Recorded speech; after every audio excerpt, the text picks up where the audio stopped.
Time கொடுத்தாலும் ஆட்சியில இந்த மாதிரி சில சட்ட ஒழுங்கல் விஷயங்கள் வரும்போது அதை சுட்டி காட்டி தான் அவங்க எதிர்கட்சியா? இல்ல எனக்கு புரியல. டைம் கொடுக்கறதுக்கு ஸ்டாலின் யாரு? டைம் நாம தான் பொதுமக்கள் தான் கொடுத்துருக்கோம். 5 வருஷம் டைம் கொடுத்துருக்கோம்.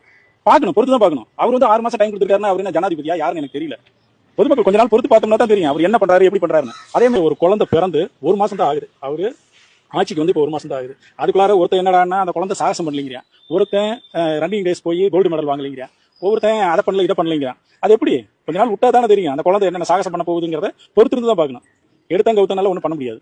அதே மாதிரி நம்ம ஊர் பக்கம் ஒன்று சொல்லுவாங்க, இந்த வடக்கான்னு சொல்லுவாங்க, எங்க ஊர் பக்கம் இங்க ஓனாம்பாங்க. அது கண்ணில் பிடிச்சி இறக்கம்பால விட்டோம்னா அது திக்கு தெரியாம இது பண்ணும், ஓடும், அங்கிட்டு இங்கிட்டலாம் ஓடும். அதே மாதிரி தான் இங்க விஜய்னு ஒருத்தர் புதுசா வந்து டக்குன்னு ஆட்சிக்கு வந்தோடனே இங்க இருக்கிறவங்களால ஜீரணம் பண்ண முடியல. அதனால இவங்க எல்லாம் ஆளுக்கு ஆள் வந்து பித்து பிடிச்ச மாதிரி விளாடுறாங்க. அவருக்கு டைம் கொடுக்கணும். அவர் நின்று எப்படி பொறுத்து அடிக்கிறாருன்னு பார்க்கணும். அவர் வந்து சொல் வீரன் இல்ல, செயல் வீரன். லஞ்சம் வாங்க மாட்டோம், கொடுக்க மாட்டோம், லஞ்சத்தை தொடவே மாட்டோம். உயரதிகாரிகள் மினிஸ்டர் வரைக்கும் ஸ்ட்ரிக்டான உத்தரவு போட்டிருக்காங்கன்ற வரைக்கும் எந்த மினிஸ்டரும் எந்த சிஎம்மும் சொல்லாத ஒரு ஸ்டாண்டர்டான முடிவு. இது வரைக்கும் எத்தனையோ முதலமைச்சர்கள் வந்து நம்ம வரலாறோட படிச்சதில்லை. இவர் முதலமைச்சர் வந்தாரு, லஞ்சம் வாங்கவே மாட்டோம், கொடுக்க விட மாட்டோம் அப்படின்னு இவ்வளவு ஸ்ட்ராங்கா சொல்லி நான் சின்ன வயசுல கேள்விப்பட்டதில்ல. இதுவே பெரிய சாதனை. 1 மாசத்துக்குள்ள வேற என்ன எதிர்பார்க்க முடியும்? அங்கே வந்து இது வரைக்கும் விடலை. 50 வருஷமா அந்த ஊருக்கும் பஸ் விட்டுருக்காரு. அதனால் அதில் பண்ணும்போது பெட்டராக இருக்குது.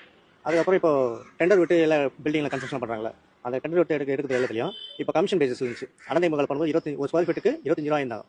திமுக வந்து ஒரு ஸ்கொயர் ஃபீட்டுக்கு 28 ரூபாய் இருந்தாங்க. இவர் அந்த இதெல்லாம் எதுவுமே வேண்டாம், டேரெக்டாக மக்களோட இது வந்து டேரெக்டாக பண்ணுறோம் சொல்லிட்டு மொபைல் கொடுத்துருக்காரு. இப்போ ரிஜிஸ்டர் ஆஃபீஸில் அதையும் ஒன்று எடுத்துருக்காங்க.